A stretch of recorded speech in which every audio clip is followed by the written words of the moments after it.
I honestly believe is one of the main culprits that keep agents from getting to a six-figure income or more. And that's something that Darren Hardy calls the disease of knowledge. And we were just all talking off air about how this happens with real estate agents.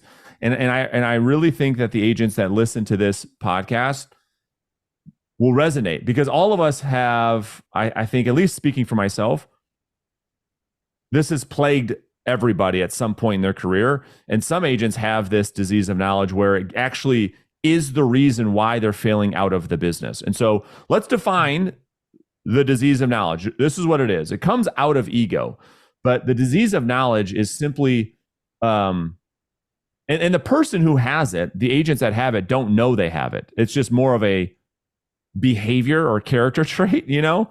And so here's the behavior. The behavior is they confuse knowing for doing and doing for results. I thought about that in the shower today, actually, if anybody was wondering. That's the best frame I can think of when it comes to the disease of knowledge. And so what does that mean? They confuse or they replace like knowing about something or knowing how to do something or they've heard of something for actually doing the thing.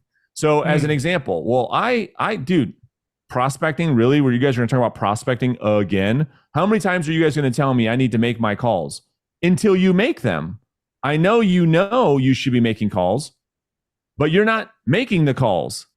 And right there's probably 80% of the disease of knowledge is this understanding of what they should be doing and then dismissing it for not being valuable.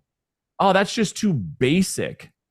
Oh, open houses? That thing's been going on for 100 years. Don't you have anything new to share with me? Where's all the AI stuff?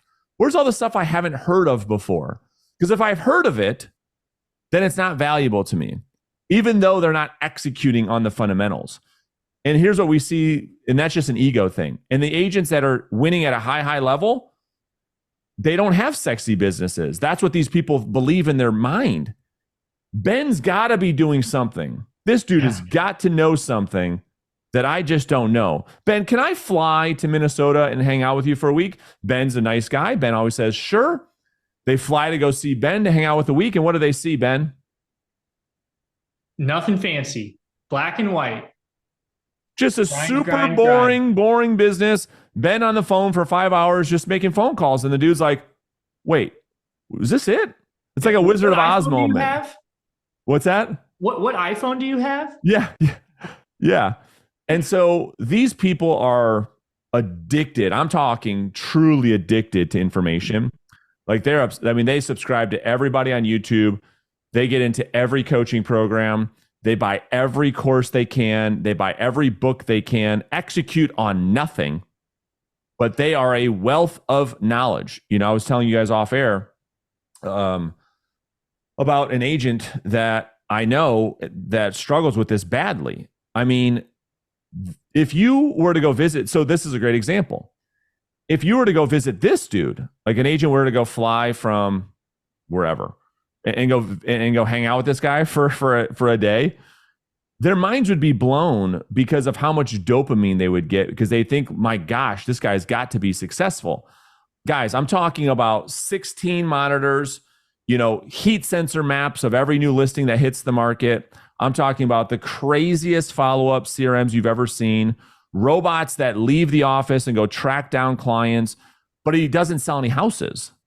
It's the sexiest shit you've ever seen with the best tactical things you've ever seen because he knows how to do it all. He just doesn't implement any of it. And as a result is broke, because this disease of knowledge, he's tricked himself into learning how to do all these things. And that is going to make him successful, but he forgets the doing piece. So the first frame is, I can't even say it as good as I said it before, and I thought it was good. Maybe it was bad. Like replacing knowledge for doing. So let's stick on that frame first, and I want to get your guys' thoughts. Add stuff, because I'm sure I've told you guys all kinds of stories, and I'm sure I'm missing stuff.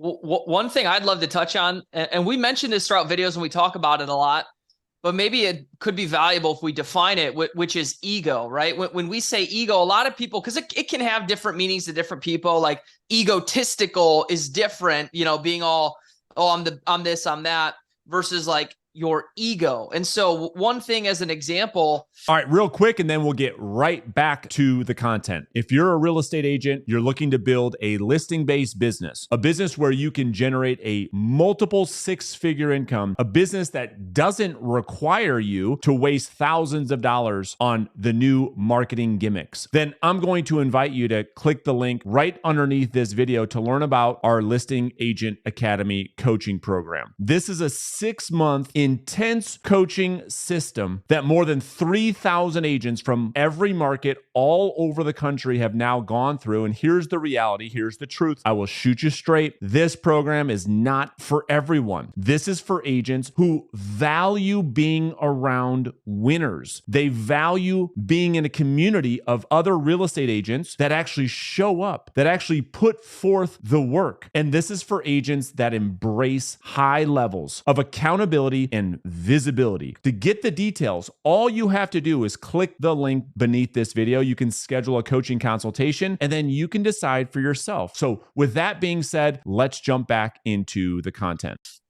Like the way I would relate this, and it's so subtle, like we don't even see it. Imagine a cop who commits a crime and then is assigned by the department to solve that crime.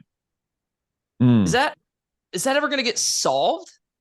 Like, no. is right, because the cop committed the crime, and so it's like you're expecting it to be solved by the cop. So we're using the ego to try to get out of the ego. Like we're using the problem we have, which is information seeking, this gap of knowledge, to get out of it. And it's just a never-ending cycle. You need to create separation from that.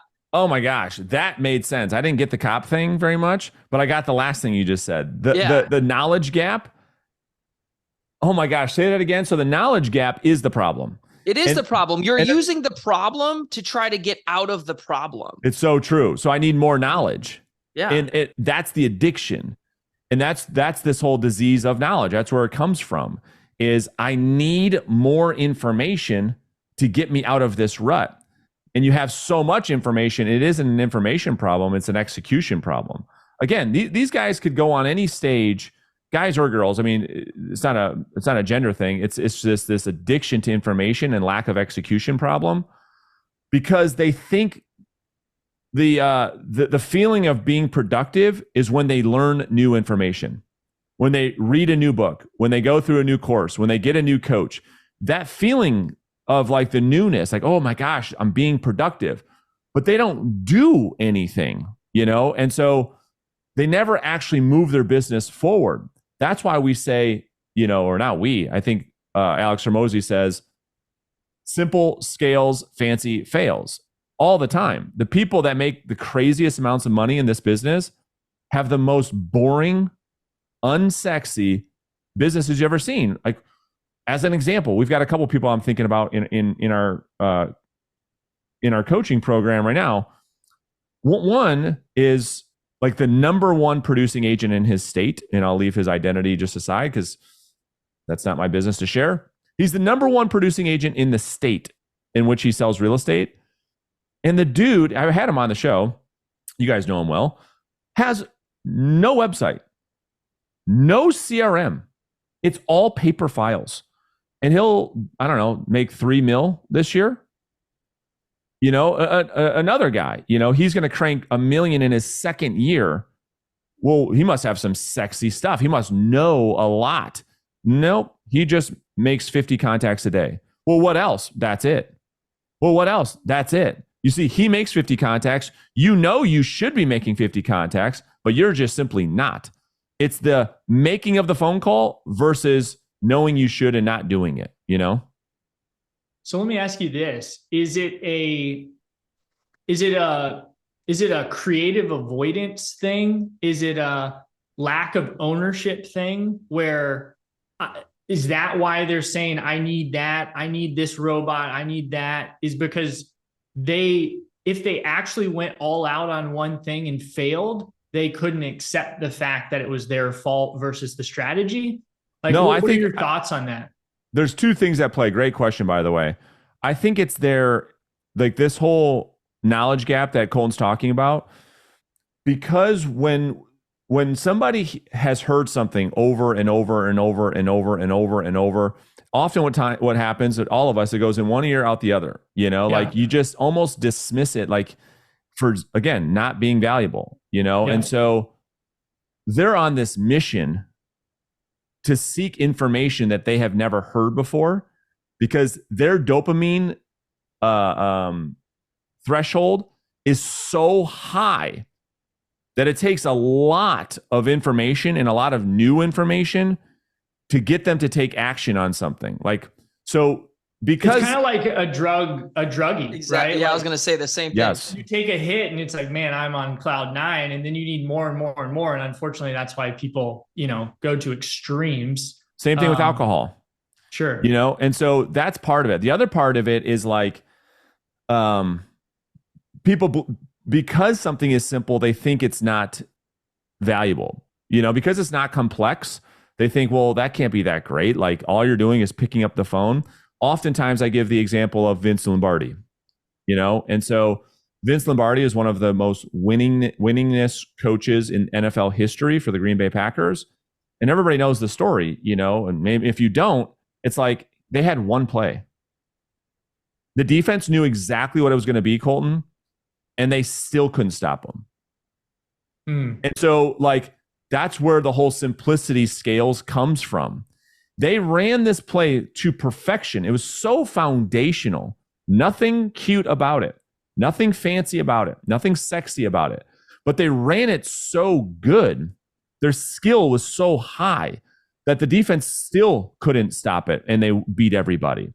That's the same thing with, like, the agent that just literally just does outbound prospecting over the phone and has 50 conversations a day and does nothing else, just crushes people with sexy, social media profiles and all kinds of crazy branding and all this stuff. It's not even a competition. So much so that I've tried it for years. You guys know this. I've tried to challenge these marketers. I've tried. No one will take the challenge. I will put any of our agents or me or anybody or you guys, like, just having the most simple, basic, foundational business of just outbound phone calls. Yep. Oh, that's a tactic from the 80s. That's right. Super foundational. I will put that up against any AI marketing lead by any day of the week. Any day of the week. I guess that's a different topic. Let's stay on topic. But my point is, yeah, go ahead. Like, something else popped into my head, but the difference between where you're at now and where you want to be, like, it's so easy to say it's knowledge. It's just skill is what we're saying. It's one thing, getting really good at it. It's not the knowledge. It's not where you live. It's not your CRM. It's not any of those things. It's character traits is really what it is.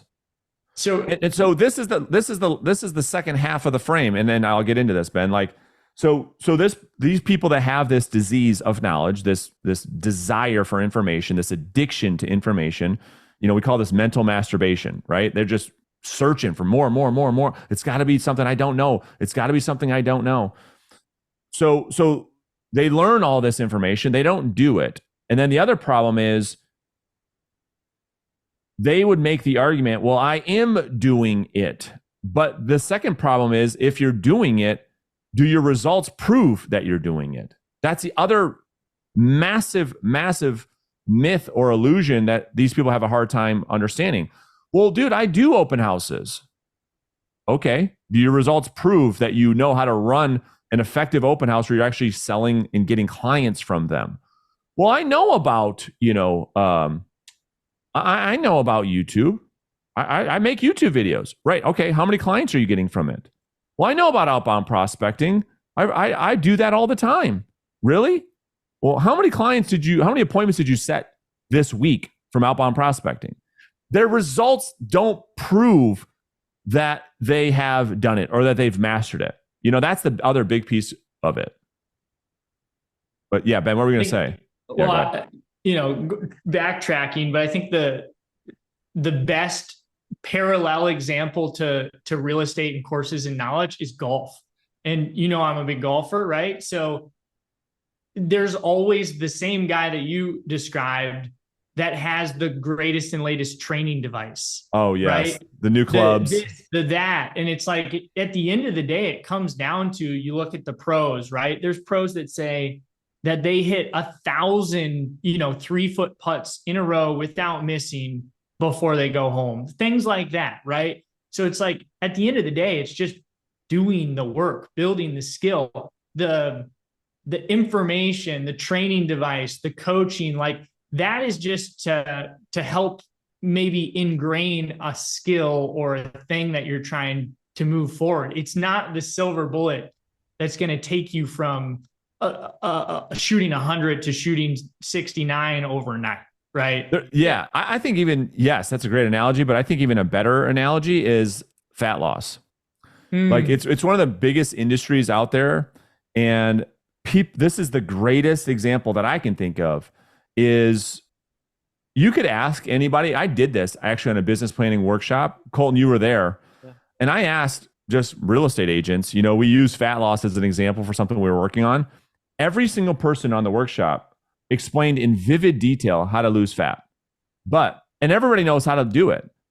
But everybody wants to go and search all these different fad diets and how do you do this rep and what kind of shoes should I wear when I'm running and what's the best form of technique and they use all this information. So yes, it is creative avoidance for sure. They're trying to see like, how do I fully optimize this thing with perfectionism? Because we know perfectionism is also procrastination in disguise. So it's both of those. It's perfectionism tied with creative avoidance. It's like, dude, you just have to, I don't care what shoes you wear, just go outside and move. How about that? Like, don't worry. Yeah, go ahead, Colton. No, sorry to cut you off, but I think like even just putting it into a sentence, because there's an argument to like, okay, if I'm going to do this, I want to know how to do it and do it right, but you won't know what you need to work on and how to do it right until you actually do it. So I think the argument is like lead with action and then let that dictate, having a better form. Like, yeah, you don't want to hurt yourself when you're doing bench press. So like learn how to bench press first and then we'll straighten out your elbows and things like that, but lead with action and then learn how to overcome that objection or whatever it is, but lead with action first. Well, yeah, learning's in the doing. That's the other big myth. Everybody wants to prepare to one day to get ready to hopefully one day make the call. No, the learning's in the doing of the activity, number one. And we also know that motivation comes through action. Everybody is like waiting to feel motivated to do the thing. No. Motivation comes after you do the thing. That's where the whole just one theory comes in play, right? Like you feel motivated after you got to the gym and you got a rep and you say, gosh, I'm so happy I went to the gym. Before you go to the gym, you're like, dude, I don't want to go to the gym. Motivation comes after, not before. Yeah. There's literally never been a time where I've worked out or went to the gym that I was like, man, I wish I didn't go. Exactly. Yeah. And the same thing with prospecting. Yeah. I think we're getting way off crazy tangents here, but like, it's true. It's like, you don't ever feel like prospecting. That's not the point. It's like, this isn't a business of you do stuff when you feel like it. It's you do it anyways. And then that dictates your feeling. So anyways, to put a bow on this, because we could go on and on about this, I think that just for the audience, for their sake, or if someone struggles with this, because it is a serious issue. I mean, we know people that have put themselves into foreclosure and bankruptcy because of this disease of knowledge. And so the last thing I would leave, and then I want your guys' last thoughts too. And I think, Colton, you kind of touched on it. It's like, you can't solve the problem by creating by furthering the problem. Like this thirst for information isn't the issue. Like, I promise you, you know what to do. One of my coaches, and I shared this with you guys a while ago, it's not a matter of like, do you know how? Because if you had to, you would just do it. Like, I bet you, if you challenge real estate agents, like, hey, dude, if you had to get a listing today, like you absolutely had to get a listing today, or something really bad happened, you could get one. You could absolutely get one. So instead of searching for more information, this is why they say be careful with books, because you can get lost in information. Why don't you try executing and actually doing the thing that you learned for a sustained period of time before you allow yourself new information in the brain? And I fought this for a long time too.